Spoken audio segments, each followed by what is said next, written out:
Bonsoir à tous, on est sur la libre antenne en direct, c'est la saison 2 qui repart, 21h minuit. Ce soir on se fait encore une libre antenne, j'ai envie de dire bisso na bisso quoi, entre nous. Alors vous avez vu que j'ai un petit décor derrière moi, on me demandait c'est quoi ce petit coussin rouge. Alors c'est pas vraiment un coussin, c'est... Pour ceux qui voient ce que c'est, ce n'est pas un coussin. Voilà. Donc c'est encore une création de notre ami Axo. Décidément, Axo, je vous dis, il a refait la déco de Meta TV là. Donc on va vous présenter comme ça ces petites œuvres Axo. Alors voilà, un dessus de cuvette de toilette aux armes de Arnaud de Klarsfeld. C'est quand même énorme quoi. Arnaud, voilà, quand je vais aux toilettes, je pense à toi. Petite chatte d'appartement. Je dis pour ceux qui peuvent pas lire, voilà. Donc oui, c'est Klarsfeld, oui, notre cher Klarsfeld. Vous vous rappelez tous la vidéo, on le voit avec le cri, mes amis. Voilà, c'est Klarsfeld, voilà l'homme, vous savez, qui est payé par nos impôts et qui travaille pour le gouvernement israélien en étant volontaire dans Tsahal aux gardes-frontières, faut le rappeler. Donc, vous savez, les gardes-frontières, c'est ceux qui traumatisent les Palestiniens au checkpoint. Vous savez, les gens très sympathiques avec des fusils là, qui tapent sur des enfants. Et ben voilà, on a un spécimen ici, autant vous le dire. Alors moi, personnellement, si on me demande, on me dit trop fort Axo, on achète ça où voilà, oui, il y en a plein qui ont reconnu le style à la Axo. D'ailleurs, voilà, sur le chat, vous êtes nombreux. Donc, je vois, il y a Moadi, Berwan, Jean-Guy Sage, Totoni, j'ai vu Verbal Kid, on se demande si sur Facebook il a sauté, d'ailleurs, c'est vrai, c'est pas ce qui s'est passé, mon cher Verbal. John Kundo et Trendy, Mister Kennel, Alex B, Peck, Mister I, Mortel Pain d'épices, Moadib, etc. Vous êtes bien comme d'hab, nombreux les gars. Voilà, donc oui, c'est les créations d'Axo. Bah voilà, Axo en tout cas un artiste qui mérite qu'on s'intéresse un petit peu à ses productions, à ses œuvres, voilà, puisque c'est un artiste dissident et c'est évident, oui, bon. C'est de l'art, on nous parle de l'art contemporain, bah voilà, bah nous on aime bien. Bah voilà, cet art-là, en tout cas, on a refait la déco, je vous dis, ça déchire. Voilà, donc comme j'ai dit, ce soir, on va se faire une émission un peu entre nous. Moi, j'ai vu l'actualité, je suis un peu comme vous, un peu, on va dire, sur les dents, enfin, sur le qui-vive de ce qui est en train de se passer du côté de la Syrie, du côté de l'Irak. On voit bien qu'il y a une tentative américaine d'attaquer militairement la Syrie en prétextant évidemment ce prétendu EIL, État islamique du Levant, qui État lui-même paraît être téléguidé de loin par les mêmes forces qui avaient animé la guerre en Syrie et les forces de rébellion évidemment complètement payées par l'OTAN. Alors moi j'ai lu que Hollande allait envoyer 250 militaires français. Il s'agirait d'un encadrement, un peu le même genre d'opération finalement que ce qu'ils ont fait en Syrie. Je veux dire, on prend les mêmes, on recommence, un encadrement de militaires, des djihadistes au front certainement, et cette fois une présence certainement un peu plus marquée de l'armée américaine et des armées occidentales, de façon évidemment à chasser, à faire tomber Bachar el-Assad, puisqu'ils n'ont pas réussi. Ça fait plus de 2 ans qu'ils ont envoyé des troupes, qu'ils ont dépensé des milliards avec le Qatar, avec l'Arabie Saoudite, pour essayer de faire tomber ce régime, et ça n'a pas marché. Voilà, ça n'a pas fonctionné parce que, quelque part, comme on l'a vu ici, avec Aïssar Medani, avec Bassam Tahan, avec tous ces spécialistes de la Syrie, et Thierry Messant aussi, qui lui-même est à Damas, on l'a eu de nombreuses fois l'année dernière, je veux dire en direct, et qui nous expliquait, on va dire, au jour le jour la situation en Syrie. Le peuple de Syrie, les Syriens sont derrière Bachar el-Assad. Donc, si les Syriens sont derrière Bachar el-Assad, ça va être très difficile pour les armées de l'OTAN de le faire tomber, à moins de faire évidemment ce qu'on a fait en Irak, c'est-à-dire d'atomiser la Syrie. On en passe par là. On a essayé, alors ils ont essayé évidemment la même technique qu'ils avaient utilisée en Libye, c'est-à-dire on prend des djihadistes, on prend des espèces les éléments les plus fous, les plus dangereux, on les arme, on les encadre et puis on fait croire à une espèce de pseudo-révolution populaire. Puis on voit bien le bordel maintenant que c'est en Libye, parce que ça on vous en parle plus. Évidemment, la Libye n'est plus hein, dans l'actualité, n'occupe plus hein, les unes de nos journaux et de nos magazines, et pour cause, c'est un sacré bordel, parce que qu'est-ce qui se passe en Libye à l'heure actuelle? Ce sont que des bandes armées partout, la Libye est devenue incontrôlable, incontrôlable. Hein. Donc même les premiers du CNT, les machins, ils ont tous lâché l'affaire, ils sont partis, ils ont arrêté, c'était trop le bordel. Ils ont atomisé leur propre pays hein, pour un plat de lentilles. C'est vraiment lamentable. Et donc, ces techniques qu'on utilise en Libye, on essaye maintenant, on les a transposées en Syrie. On sait très bien que les djihadistes en Syrie étaient amenés par des avions de l'ONU. Ils venaient même de Tunisie, de Libye, d'Égypte, etc. Puis on les fait venir de partout maintenant, on le sait très bien. Ça n'a pas fonctionné. Des dizaines de milliers de djihadistes hein, qui ont débarqué comme ça fait des années sur la Syrie. La Syrie tient encore. Mais là, on est passé à la phase où on voit très bien que les Occidentaux, sentant l'échec, en fait, l'échec de cette opération, veulent accentuer la pression et forcer une intervention militaire avec évidemment les armées occidentales à la clé. On a vu, évidemment, Poutine, c'est un peu la clé de cette affaire, puisque on l'avait expliqué ici même l'année dernière, le jeu des alliances et que tout ça s'inscrivait dans une logique militaire, avec évidemment l'armée, je veux dire les forces navales russes qui sont positionnées au large de la Syrie et qui permettent d'effectuer un espèce de parapluie comme ça, qui protège en fait la Syrie d'une attaque américaine. C'est ce qui fait que la guerre de Syrie a échoué l'année dernière. Là, on voit bien que les États-Unis, même militairement, en passent par une autre stratégie, puisqu'ils n'attaquent plus cette fois via la mer, on va dire, et via le côté israélien, mais de l'autre côté, hein, via l'Irak. Hein. Donc un Irak qui, vous le savez, a été complètement dévasté hein, par 10 ans de guerre, hein, qui avait précédé d'ailleurs 10 ans de bombardement, faut pas l'oublier, hein, puisque George Bush père, lui, était parti faire la guerre en 91, alors que George Bush fils est venu achever le travail en 2003. Mais entre ces périodes-là, il y a eu Bill Clinton, il faut le rappeler, qui lui n'a pas hésité à bombarder l'Irak et à bombarder sévèrement. On se souvient, hein, vous vous rappelez, certains d'entre vous, j'en suis sûr, les propos de Madeleine Albright, hein, qui était hein, l'équivalent du ministre des Affaires étrangères, hein, la secrétaire d'État là au département d'État. Et donc cette dame, qu'est-ce qu'elle avait déclaré quand on lui avait posé la question, mais est-ce que vraiment l'embargo a tué des millions d'enfants irakiens? Oui, c'est désolé, mais c'était le prix à payer. Voilà, c'est comme ça que résonnent ces gens-là. Donc, l'Irak, elle était atomisée hein, avant que Bush aille terminer le travail en 2003. Voilà ce qui s'est passé. Alors, qu'est-ce qu'on me dit? Vu le nombre de combattants, ne sont-ils pas influencés par des agents français? La question, d'où viennent-ils? Ben oui, mon cher mortal, ça, c'est ça. C'est-à-dire que les combattants qu'on appelle les fameux révolutionnaires, à chaque fois, on a le même principe. Ce sont des gens qui sont recrutés dans les pays islamiques, qui sont recrutés en Tunisie, en Égypte, au Pakistan, on sait qu'il y en a en Afghanistan, il y en a de tous les pays. Partout où il y a des ramifications et des réseaux de renseignement américains, on retrouve des gens qui sont infiltrés, y compris de France. Hein, ne vous faites pas d'illusions. Hein, y compris de France, hein, d'Europe. Les gens viennent d'Allemagne, d'Angleterre, du Danemark, de Hollande, de Belgique, hein, etc. Et la France, elle est particulièrement au cœur de cette nouvelle, on va dire, nouvelle disposition, de cette nouvelle guerre. Puisque on vient directement, et écoutez bien, ça c'est quelque chose qu'on a débattu l'année dernière, mais on va encore beaucoup en reparler cette année, on va chercher dans les banlieues, on va chercher chez les Français en fait d'origine africaine, donc venant du Maghreb ou d'Afrique noire, des gens pour ensuite les embaucher, les enrôler dans des opérations qui servent nos intérêts dans ces pays-là pour ensuite évidemment ne pas porter le crédit de l'opération. C'est ainsi que nous, on a eu les témoignages ici de plusieurs personnes qui nous expliquaient que sur la Côte d'Ivoire, on enrôlait donc des Noirs africains, enfin d'origine africaine, mais français, ici en France, et qu'on amenait là-bas pour les faire passer pour des rebelles.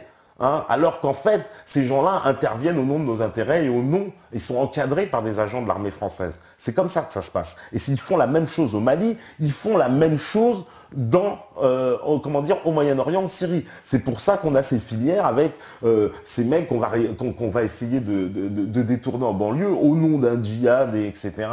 Donc on arrive à trouver forcément les plus illuminés et qu'on amène là-bas. Ce sont eux qui amènent ces filières-là.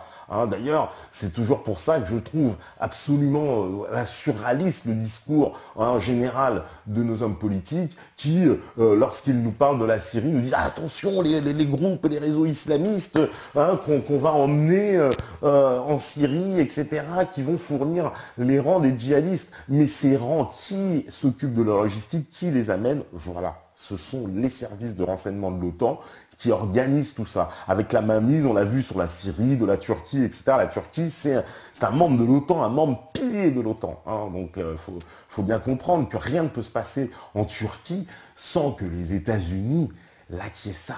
Il faut bien comprendre comment le principe de la mécanique qui peut fonctionner. Un pays comme la Turquie, bien évidemment qu'ils sont mouillés jusqu'au cou dans cette affaire syrienne. Hein, d'ailleurs, ça se sert en Turquie. Peut-être qu'on nous regarde là en Turquie. Mais en Turquie, les gens le savent, ils manifestent. Hein. Erdogan, il est très loin d'avoir l'unanimité en Turquie. Les gens savent parfaitement que la classe politique turque est corrompue aux intérêts américains. Et ça ne plaît pas, d'ailleurs, à l'ensemble des Turcs. Hein. Ça, c'est un débat très tabou sur la table en Turquie. Il faut le dire. Alors, les Européens passent par la Turquie, ils sont formés par des agents français. Ben voilà, Alex B, ben voilà, on est sur la même longueur d'onde. C'est exactement ça. Qu'est-ce qu'on me dit? Quelle est la position de l'Iran? Ah, c'est intéressant ça, Rousseau. La position de l'Iran, on en avait parlé ici beaucoup, justement, avec Thierry Messant, un grand spécialiste sur cette question. Et il pense que l'Iran a modifié en fait et passé en fait un espèce d'accord tacite en fait avec les États-Unis en se disant que plutôt que d'être et d'avoir ce rôle d'une puissance, on va dire une espèce de puissance politique qui vient un peu jouer les troubles-fêtes sur le plan international, d'enlever cette dimension politique pour ne devenir qu'une puissance économique régionale. Voilà. Donc l'Iran aurait troqué, entre guillemets, hein, son panache de représentants de la dissidence impériale contre une place économique un peu plus confortable. Et à ce moment-là, on peut se demander, oui, quel sera le jeu politique de l'Iran dans, évidemment, un conflit de cette nature à ses portes. Est-ce qu'ils vont faciliter comment on appelle ça, j'ai envie de dire, le déploiement des armées de l'OTAN? Qu'est-ce qui va se passer? Évidemment, parce que quand même, il faut bien comprendre aussi la géopolitique de cette région. Si la Syrie tombe, vous savez, c'est l'Iran la prochaine cible. Il faut pas se leurrer. Ils veulent faire tomber la Syrie pour avoir l'Iran. Donc, on est dans une espèce de jeu d'échecs assez compliqué. Mais on sait que le président Rouhani, pour le moment, il donne plutôt des gages de cette politique, c'est-à-dire l'Iran qui troquerait, entre guillemets, une espèce de passeport international qui lui permette de se présenter partout et puis de vendre son pétrole à tout le monde, en échange, si on veut, voilà, une espèce de respectabilité internationale en échange d'une bonne place économique et d'un arrêt de l'embargo, évidemment. Voilà. Qu'est-ce qu'on me dit? Si l'Iran lâche la Syrie, la Russie lâche l'Iran. Ça va être très compliqué, oui, oui. On est dans un jeu très, très, très, très compliqué. Oui, effectivement, la position et les décisions de l'Iran vont être hyper importantes, très, très importantes. On me dit, alors c'est Trendil qui dit, il y aurait selon la CIA entre 20 000 et 33 000 djihadistes dans l'EIL, armés avec du matériel français, américain et britannique. Oui, ils sont avec des FAMAS. Ah, ben voilà. Ouais, on avait vu cette information. Ils avaient tous des FAMAS, les mecs. Oui, des FAMAS tout neufs. Des FAMAS sont perdus, faut croire que voilà, tout ça est atterri dans les mains de l'EIL. Hein, quand on vous dit que l'EIL c'est une escroquerie, que c'est une filiale même des armées de l'OTAN, donc penser qu'ils ne sont pas du côté des États-Unis, alors que le grand représentant de l'EIL avait déclaré dès les premiers jours, oui, Israël n'est pas notre ennemi, etc., etc. Donc c'est quelqu'un, on savait parfaitement ce qu'il y avait derrière. Hein. Qu'est-ce qu'on me dit? Alors, la CIA française, la France-Afrique. Ouais, la France-Afrique. Bah, la France, justement, la France maintenant est devenue ce cheval de Troie des États-Unis, hein, dans la soumission totale dans laquelle le pays se trouve. On voit que quand on va opérer pour le compte d'une opération en Afrique, c'est pour le compte de sociétés américaines. Hein, comme on l'a vu, quelque chose, bah, on va revenir sur la Côte d'Ivoire, où on l'avait détecté, et sur la Côte d'Ivoire, c'était exactement ça, puisque c'était Cargill qui avait racheté tout le cacao, etc. Donc, voilà, pour ce qui est de la Côte d'Ivoire, c'est tout à fait normal que voilà, les Français sont intervenus pour soutenir les entreprises américaines. Et on le voit dans tous les cas, c'est comme ça, puisque pour la Centrafrique, on sait très bien qu'ils cherchaient à donner des concessions à la Chine et à l'Afrique du Sud pour l'exploitation de l'uranium, hein, le président Bozizé. Et à partir de ce moment-là, hop, il se prend une rébellion sur le dos. Hein, c'est toujours la même chose. Donc oui, voilà, on voit bien pour le compte de qui hein, on enrichit. Voilà. Qui est-ce qui... Alors, c'est un traîné, il me dit, l'Iran a tout intérêt à négocier. Ils ont 1000 centrifuges pour enrichir l'uranium. Voilà. Bah, ils essayent, oui, ils essayent. Effectivement, ils essayent. Ils essayent. Ça va être compliqué. Tiens, on me parle, je vois Jacob, votre avis sur l'arrivée de Russia Today en français.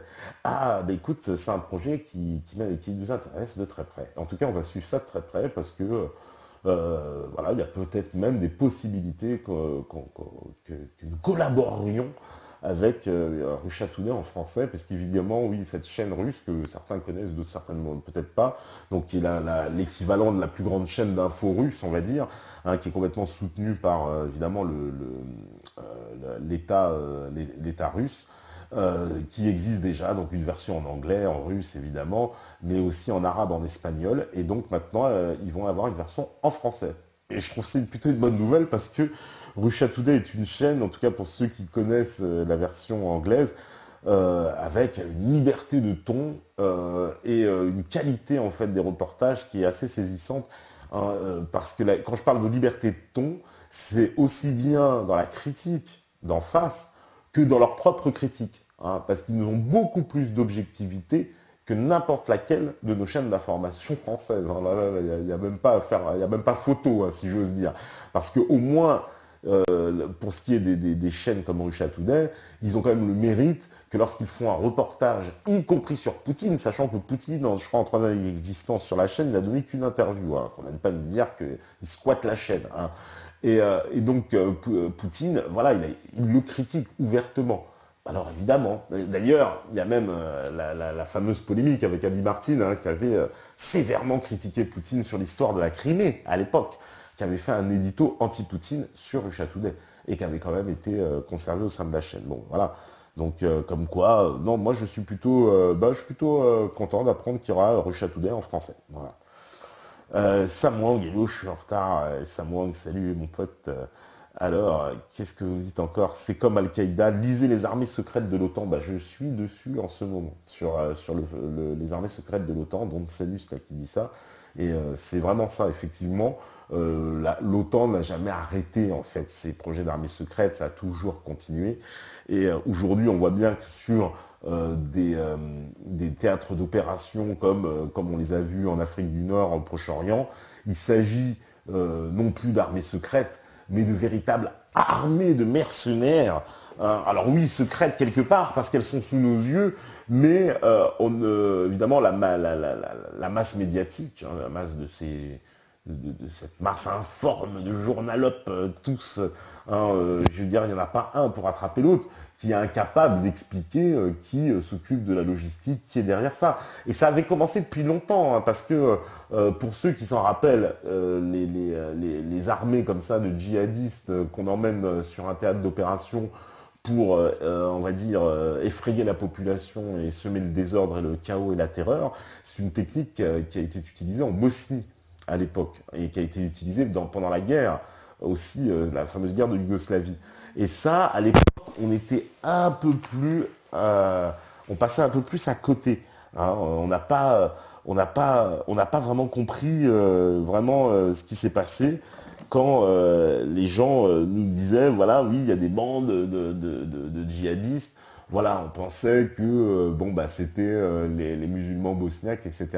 Et on a appris, donc ça des années après, que finalement, en décryptant un peu ce qui s'était passé dans cet endroit-là, que c'était pas du tout ça.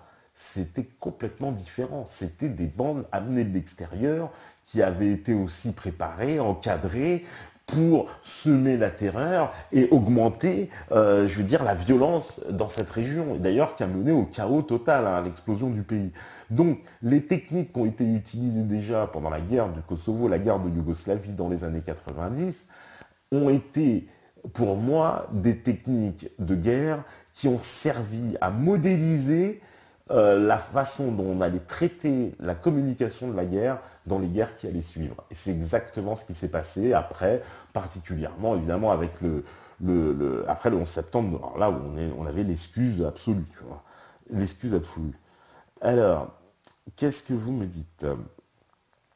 Alors, sinon, on a des nouvelles de Ben Laden, il tient à barre à hôtesse, oui, tu m'étonnes, ouais, non, mais c'est vrai que l'histoire de Ben Laden était quand même assez fabuleuse, hein. Ils nous ont fait la guerre quand même, 10 ans de guerre absolue, donc à partir de septembre 2001, quand même, pour nous apprendre 10 ans plus tard que Ben Laden, il était au Pakistan, alors il était plus en Afghanistan, qu'il était visiblement, il vivait normalement. Alors on nous dit au départ c'est dans un village et puis on a machin, il a été tué, mais bon machin on comprend pas. Puis à la fin on nous dit que son corps on l'a jeté, puis finalement on l'a pas jeté. Mais qu'est-ce que c'est que cette folie quoi? C'est de la donc non Ben Laden oui j'ai beaucoup de doutes. Puis il y avait aussi l'interview de Benazir Bhutto qui a précédé, qui était elle antérieure à cette affaire hein, de Ben Laden au Pakistan, qui annonçait clairement que Ben Laden avait été exécuté par le chef de l'ISI, donc les services secrets pakistanais.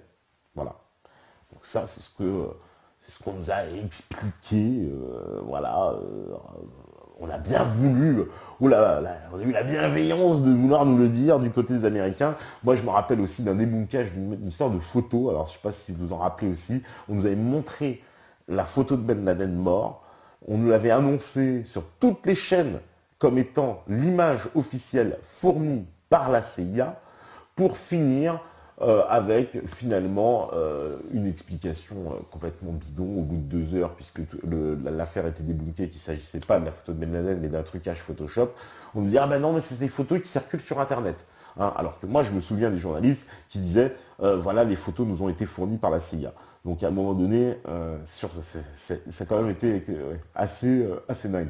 On me dit, ouais, c'est quoi la position de la Chine qu'attend-il pour agir? Alors, ça, c'est la bonne question, Tony. On sait que la Chine, ils sont en état d'alerte, hein, les Chinois. Et ça fait longtemps, on l'avait vu ici avec comment dire, Alain Benajam, quand on avait étudié les stratégies militaires et les équipements des grandes armées. Et on avait parlé, donc vous savez, de cette stratégie avec l'île du monde et le Heartland, etc., machin, et de la stratégie britannique. Puis on avait parlé le collier de perles, qui était la stratégie chinoise. Et en fait, les Chinois installent des bases, on va dire, marines et sous-marines, de façon à qu'ils puissent accueillir leur marine, en sécurisant, en fait, toute la route de l'approvisionnement en pétrole, c'est-à-dire en partant quasiment du golfe Persique jusqu'à la Chine, quoi. Et donc, ils ont construit comme ça des petites bases un peu partout pour sécuriser leur route de l'approvisionnement en pétrole. À suivre, hein. Vous savez qu'il y a des grandes tensions aussi en Chine du Sud, entre évidemment les Philippines, Taïwan, qui sont des bases américaines, hein, donc juste en face de la Chine, la Corée du Sud, le Japon. Et donc forcément, les Américains font exprès de mener des manœuvres dans cette région, ce qui a le don d'exacerber quand même les Chinois et de faire des frictions. Puis on se bat aussi pour certaines îles entre le Japon et la Chine. Il y a eu des accrochages entre des bateaux, etc. C'est très tendu. Cette région est très sous tension. D'ailleurs, vous savez, c'est une région où subsiste encore la marque de la Seconde Guerre mondiale et les deux Corées qui sont un héritage même de la Seconde Guerre mondiale. Hein. Alors que les deux Allemagnes ont été réunies quand même depuis maintenant plus de 20 ans, les Corées, elles, sont toujours séparées. Voilà, donc c'est quand même autre chose. Alors, qu'est-ce que vous me dites? Cette guerre contre Bachar est une provocation de plus contre la Russie. Quelle va être la réaction de Poutine? Eh bien, moi, je pense que Poutine sera droit dans ses bottes, comme il a toujours été. Seulement, là, à chaque fois, on a l'impression qu'on va un peu plus vers la provocation. À un moment donné, la Russie va certainement faire une réponse militaire. Parce que la provocation, comme l'a fait, on l'a vu ce qui s'est passé en Ukraine, hein, vous savez, quand voilà, le régime de Kiev abat c'est un avion de ligne et fait passer ça pour les Russes, alors qu'on sait très bien que ce ne sont pas les Russes. Hein. Donc c'est vraiment, oui, c'est vraiment très particulier ce qui est en train de se passer. Donc on va voir comment vont évoluer les choses, mais je sais que ça n'envisage rien de bon pour l'avenir. Alors, qu'est-ce que vous me dites encore? Il n'a pas monté une boîte de porno, Ben Laden, Victor Dubdub, ça, oui. La mort de Ben Laden est aussi réelle que les armes de destruction massive de Saddam Hussein. Effectivement, c'est le moins qu'on puisse dire qu'il y a eu quand même une sacrée dose de mensonges, en fait, depuis qu'ils ont commencé. Ce qui fait peur, c'est qu'on constate qu'ils peuvent virtuellement mettre en œuvre des guerres civiles aux quatre coins du monde. La question critique est de savoir si une telle chose ne serait pas mise en place en France consécutivement à l'élection d'un parti non aligné aux desiderata européens atlantistes. Je ne vois pas comment gérer cela et prendre des contre-mesures. Ah, alors ça, c'est super intéressant, Alien, ce qu'il dit. Que, effectivement, si en France, on arrivait évidemment à un renversement politique et à un gouvernement qui refusa toute négociation avec les atlantistes, avec voilà, quelqu'un qui dit non. Voilà, l'homme qui dit non. Et est-ce que cet homme-là se prendrait pas, oui, des retours de djihadistes? Mais moi, je pense qu'on peut parfaitement l'envisager. Et puis, ce serait une belle façon de fracturer la société française avec des bandes armées qui viendraient semer le chaos et le trouble. Alors, il faudrait quand même qu'ils aient des bases d'appui pour pouvoir se réfugier, parce que la France a les moyens de se défendre. C'est-à-dire que si maintenant on a une armée avec les bonnes personnes aux commandes, on aura les moyens de se défendre, évidemment, contre des bandes armées. Par contre, ça va tirer dans le tas, quoi. Ça va être un sacré beau bordel. Je pense qu'effectivement, ils ont les moyens de foutre le bordel. Ils ont les moyens de foutre le bordel en France, comme ils l'ont fait regardez ce qui s'est passé en Yougoslavie. Alors on va me dire, oui, c'est vrai, moi aussi j'en avais parlé ici, alors j'en ai beaucoup parlé depuis avec les Yougoslaves, effectivement. C'est compliqué parce qu'il y en a qui me disent, oui, mais il y avait des différences, mais il n'y en avait pas, etc. Bon, en tout cas, c'était un héritage, en tout cas, ce qu'il est vrai, un héritage de la Première Guerre mondiale. Et il est vrai que l'Allemagne a cassé les pays issus de ce traité de Versailles, donc c'est-à-dire la Tchécoslovaquie, la Yougoslavie. Bon.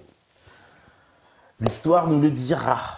L'histoire nous le dira. Voilà, c'est un Su-27 ukrainien qui a détruit le vol MH117. Tout à fait, mon cher Alex B. Et pourtant, on avait essayé de mettre tout sur le dos de la Russie. Dans toutes les éditos, dans tous les journaux, on nous a expliqué c'est la Russie, c'est la Russie, c'est la Russie, c'est la Russie. Mais là, aujourd'hui, on sait que c'est Kiev. Donc c'est quand même énorme.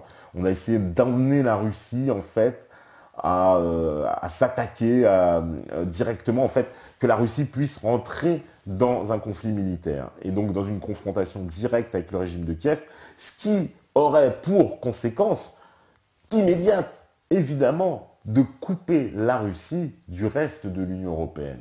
Et on voit bien que les Américains ont tout intérêt à emmener l'Union européenne et l'ensemble de l'Europe dans un troisième conflit mondial dans lequel ils tireraient leur marron du feu, puisqu'évidemment, les pays qui seraient atomisés dans cette troisième guerre mondiale encore, c'est nous, encore, les pays d'Europe, certainement pas l'oncle Sam. Donc c'est pour ça qu'ils ont tout intérêt à ramener le trouble et le désordre en Europe, de façon à ce que l'Europe se fracture et que nous rentrions en conflit entre l'Union européenne, les Russes, etc., avec des pays, on sait très bien, comme la Pologne, etc., qui sont alliés des États-Unis. Donc oui, ils ont tout intérêt à atomiser l'Europe. C'est presque une sortie salvatrice, salutaire pour les États-Unis. Pour $1, on sait très bien, une monnaie de singe qui est en train de s'effondrer, un privilège qui est en train de tomber, puisque aujourd'hui les pays, vous savez très bien que les BRICS ont passé un accord, BRICS ça veut dire Brésil, Russie, Inde, Chine et Afrique du Sud, qui ont décidé de favoriser en fait entre elles le fait qu'elles ne doivent plus utiliser le dollar.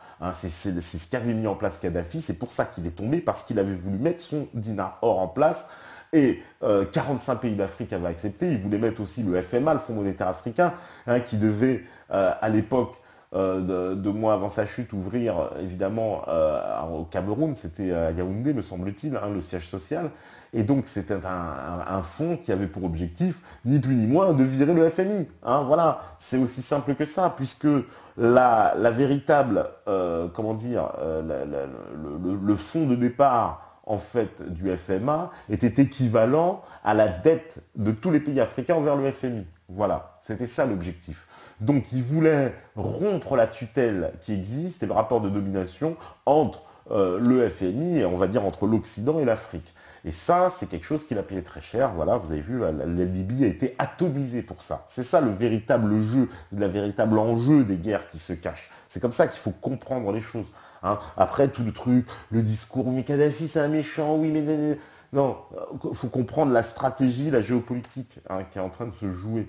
Un Kadhafi, oui, bah, peut-être qu'il n'a pas fait que des choses bien, mais en même temps, quand on est dirigeant, chef d'État et qu'on se bat contre ces forces-là, est-ce qu'on n'a pas le choix de prendre des décisions à un moment donné un peu plus, je veux dire, qui paraissent peut-être brutales pour le simple mortel hein, parce que là, on parle d'enjeux qui touchent tout le continent. Hein, Kadhafi ne se battait pas simplement pour sa bourse, comme on nous a pu faire comme on nous l'a fait croire, ou pour simplement la Libye, que je rappelle, qui était le pays le plus riche d'Afrique, et dans laquelle les millions d'immigrés africains qui y travaillaient bénéficiaient de larges droits sociaux, de très bons salaires et d'un très bon traitement, avant la chute justement du régime de Kadhafi, et la chute provoquée, hein, le coup d'État mené par l'OTAN, et depuis, c'est le bordel. Et depuis, la Libye est retournée à l'âge de pierre, un pays où les gens vivaient très bien. Hein, donc, il faut remettre les choses en place. Une question sérieuse, c'est pas de la provocation, mais est-ce qu'une méta-TV russe pourrait exister en Russie? Franchement, je le crains que non. À moins qu'on ait énormément de moyens. On a tenté les expériences de filiales, on va stopper ces expériences parce que pouvoir faire une filiale comme on voudrait l'imaginer et garder un contrôle dessus parce qu'il s'agit d'un contrôle. On ne peut pas créer un outil méta-TV et puis déléguer comme ça ensuite, hein, comme une espèce de souveraineté à quelqu'un le droit d'utiliser notre nom sans que nous y portions nous-mêmes une attention particulière et que nous gérions, je veux dire, ce qui se passe. C'est tout à fait normal, puisqu'il s'agit de notre nom et donc de notre implication. Et le fait d'être loin, c'est une contrainte qu'on ne peut pas, gérer pour le moment, parce que ça coûte beaucoup d'argent pour pouvoir gérer cette contrainte. Il faudrait qu'on ait des véritables représentants. Donc, un méta-TV russe, pour le moment, non, sauf si quelqu'un prend voilà, l'initiative de faire ce qu'on fait par lui-même et qui le fasse. Voilà, je ne sais pas d'ailleurs s'il y a d'équivalent je veux dire, de télé comme la nôtre, un peu en Europe, etc. Non, je sais qu'il y a pas mal d'initiatives en France qui se font. Je pense quand même que nous, on a œuvré à ouvrir des terrains qui n'existaient pas, en particulier le fait d'apporter un flux, du direct, une interaction, tout ça, ce sont des nouveautés. Hein, je ne sais pas, j'ai pas d'exemple là pour vous dire que si quelqu'un en a un, bah, qu'il le donne, mais j'en ai pas. Donc la possibilité, elle est que les autres pays peuvent aussi voilà, prendre des initiatives et se structurer de la même façon. Hein, je veux dire, moi en France, ce que j'apprécie, c'est que je le pense, il y a un génie français. Il y a un génie français naturel qui est en train de s'exercer. Et ce génie français, il fait que, on aime créer, voilà, Méta TV, c'est une pure création française. Et dans l'esprit, dans la conception, etc. C'est purement français. C'est-à-dire, voire un petit peu africain. Ça va pas plaire à tout le monde. Il y a un petit côté africain dans le système D. C'est la patte africaine, ça. Mais après, sinon, bah oui, on fait appel, moi je pense qu'il y a un génie français, il y a un esprit de création très très fort en France, très puissant, et que le jour où la France, justement, redeviendra véritablement la France est certainement un pays qui a, oui, un grand rôle à jouer, oui, un grand rôle à jouer, que les Français sont une population, j'ai envie de dire, incroyable, hein, incroyable de diversité, incroyable d'imagination, incroyable de technicité, de, j'ai presque envie de dire aussi de spécialisation. Donc voilà, ça c'est quelque chose que j'ai bien intégré, tu vois, cette année où je me suis bien rendu compte de ça. Donc franchement, oui. Hein, la France, voilà, qu'est-ce qu'on me dit? Tout là-haut, il me dit, je pense que la France a une telle symbolique qu'ils n'oseront peut-être pas la bombarder sans devoir se dévoiler. Bah oui, disons que la France, effectivement, on pourra s'attaquer à nous comme on s'attaque justement à ces pays avec on va dire, ces techniques, ces nouvelles techniques, donc très sophistiquées, avec des gens qui sont payés, des djihadistes, etc. Ou voilà, des mecs là, puisque les mecs qui sont partis là-bas, ils ont toujours les contacts, puis ils vont revenir en France et puis ils pourront servir. Hein, ce sont des cellules dormantes pour pouvoir aussi s'en servir. On l'a vu avec Mohamed Merah, on l'a vu avec le Débouche là qu'ils avaient arrêté, etc. Des gens comme ça qui sont très liés avec des services secrets. Hein, et puis ça finit très mal pour eux en général. Et donc ils ont cette possibilité-là. Mais la différence, et c'est là que ça va se jouer, c'est que nous, sur tout un tas d'autres plans, nous avons les moyens de nous défendre que des pays comme la Libye ou la Syrie n'ont pas. C'est-à-dire, je creuse, nous avons premièrement des moyens militaires, des moyens de sûreté que ces pays n'avaient pas, mais si on les met vraiment à notre disposition, eh ben, ce seront des moyens de protection hein, qui peuvent être très efficaces et redoutables, mais aussi nous avons en plus de ça des moyens voilà, de médiatisation, vous savez, voilà, d'équipement. En Libye, il faut savoir que les gens n'étaient pas très équipés en Internet, ça arrivait à peine. Il n'existait pas il y avait quasiment très peu de journaux, de chaînes indépendantes libyennes, etc., etc. Donc tout ça arrivait à peine.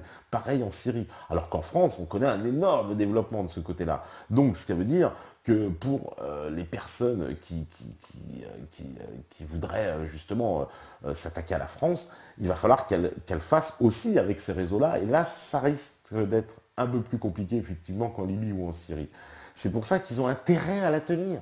Ils ont intérêt, mon Dieu, à ce qu'il ne se passe rien en France, parce que la France, par définition, tout ce qui se passe ici et tous les phénomènes qui ont des grandes ampleurs en France influencent le reste de la planète. On l'a vu à tous les niveaux. Et c'est précisément pourquoi l'agenda américain et les autorités américaines, on voit à mettre le paquet sur la France pour tenir la France. Il ne faut absolument pas que la France soit en roue libre. Ça, mais surtout pas. Il faut que la France soit dans le giron américain et bien sage. Voilà, hein, tu bouges pas. Voilà, c'est ça c'est ça comme ça qu'il aime la France. Hein. Mais surtout pas une France en liberté, parce qu'une France en liberté, eh ben, c'est un peu comme la Libye. Vous voyez, elle a plein d'idées. Elle a plein de bonnes idées. Et ça, il faut surtout pas. Donc, moi, je le pense vraiment, quoi. Alors, qu'est-ce qu'on me dit? Ah bah tiens, Menz, il me dit, pourquoi les 45 autres pays en accord avec la Libye ne l'ont pas aidé à se défendre? Bah, la tristesse de tout ça, mon cher Menz, c'est qu'il y a une réalité derrière. C'est que déjà, dans les 45 pays, effectivement, comment dire, qui participaient à ce projet avec la Libye, beaucoup de dirigeants déjà sont corrompus. Parce qu'on aurait aimé effectivement un peu plus les entendre.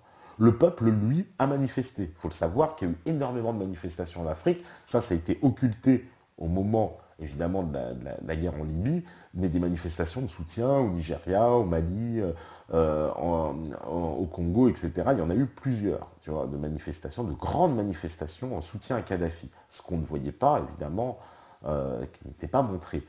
Secondo, les personnes, en fait,